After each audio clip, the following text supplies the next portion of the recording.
Welcome to a new episode of Play or Nay, a show where I review and dissect older games to determine if they're still worth playing in today's age. Today I'll be covering a very well-known space shooter in Star Fox on the Super Nintendo. When Star Fox released in the United States, I was 5 years old. I have just very vague memories of seeing Star Fox promotions, but it was the first time I can recall noticing anything game-related being advertised.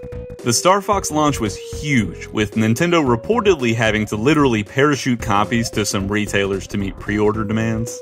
Star Fox was a super ambitious project for the SNES, get it, and was the first game on the console to use the brand new Super FX graphics chip, which was a coprocessor that helped polygon rendering. Star Fox was one of the earliest games to use 3D polygon graphics, and the second one ever made by Nintendo. It was the first of many Star Fox titles spanning several Nintendo consoles, and two of the game's characters, Star Fox and Falco, have become staples in the Smash Bros. Community. There's no doubt of the impact the Star Fox games have made on gaming, but is the original worth playing these days? It's time to do a barrel roll and see if Star Fox on the Super Nintendo is a play or nay. Star Fox is a type of pseudo-rail shooter with limited freedom of movement. You pilot a pointy little aerodynamic chain of polygons called an R-Wing through a series of planets and regions of space in an attempt to defeat the mysterious evil being known as Andross. The game doesn't give you any sort of explanation at all of who Andross is or why he's bad, so you just have to take their word for it and go kill the dude. You're joined by your three teammates, Slippy Toad, Peppy Hare, and Falco Lombardi. They each pilot their own R-Wing and, air quotes, follow you through each level. In reality, they don't do anything at all, and just have the occasional scripted event where you have to kill an enemy chasing them, or you can tick them off by stealing a kill. R-Wings have some fun little abilities, like shooting your blaster or bombs, boosting, braking, tilting, and spinning. Boosting and braking are mainly used to try to stop you from running into everything you see and perform like expected. It's easy to totally forget they're in the game and go a couple levels without remembering to use them. Your standard blaster is something you'll want to be spamming every second of every level, so get used to button mashing. You can upgrade your blaster twice, once to a dual blaster and then again to an upgraded dual blaster. If you sustain enough damage to either wing, they can break, which reverts your blaster back to the single form. Once you get used to having either upgrade, it feels terrible going back to this. Having a damaged wing also makes your ship off balance and more difficult to control, and is just really frustrating and annoying, and isn't a great part of the game. Moral of the story, I guess, is don't run into things. Your second weapon is a Nova Bomb, a limited-use special weapon that creates a gigantic explosion and basically kills everything nearby. Along with the explosion comes absolutely unbelievably bad FPS drops, which is just scratching the surface of the core problem of the game. If you shoot a bomb when practically anything is happening on any level at any point in the game just implodes and drops to like 2 FPS. So, the FPS is only a problem with these massive explosions, right? Wrong. So wrong. The frame rate for the entire game is so absurdly bad that I laughed out loud several times each level. I'm gonna be real with you for a second. It is completely all-consuming and affects every single aspect of gameplay. Every single level has this problem, and it's far worse anytime there's a large boss battle or several enemies on screen at once.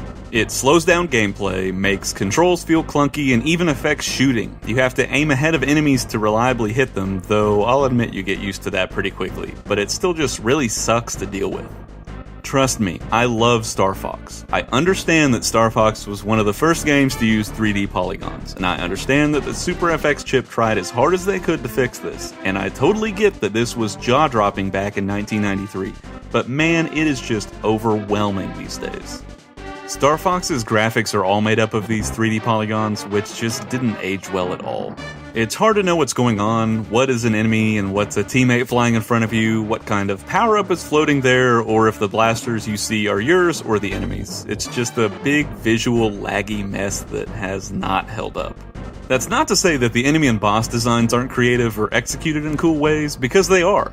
There's a wide variety of enemy types, movement patterns, and gimmicks that get even more well thought out with the end-stage bosses. They themed enemies to the specific levels and gave bosses a lot of clever weapons and weaknesses. Most of the bosses are fun and unique, but the primary difficulty from each fight comes from figuring out what in the hell is going on and how to jerk your ship away from the laggy, boxy messes. Stage design is really cool, giving you a choice of 3 different paths to Andross's hideout on Venom. Each route gets progressively harder and even alters the final boss fight, which is a pretty cool reward. Some of the routes have the same levels, but for the most part, they're all unique to that path. The levels all take place on either a planet or a region of space, like an asteroid belt, and do a pretty good job at standing alone from each other. There's also a level that acts as a Super Mario World warp zone that gives you a few options of levels to warp to mix things up a bit. When you finish a level, you get a results screen which shows your health, teammates' health, and a score for the level. Unfortunately, they never explain anything about the score or how it's calculated, so it means basically nothing. There were times when I thought I destroyed a level and got an 85%, or times when I got killed the entire level and somehow ended up with 100. If you've heard anything about Star Fox, you've probably heard of the voice acting or voice clips. Use the boost to get through! The ones in the original game aren't all spoken, but it was the origin of the characters' attitudes and some of the lines. Each of the characters make hilarious little speaking sounds.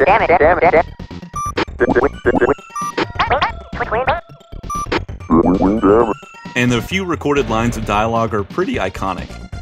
Good luck.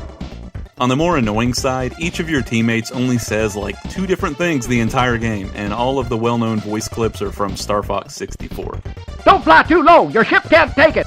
Musically, this game is an absolute jam. The songs are almost all super unique and catchy.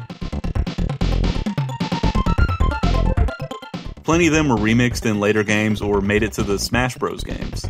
You'll probably recognize a bunch of them, and they set the energetic space shooter tone perfectly. I mean, just listen to this beat.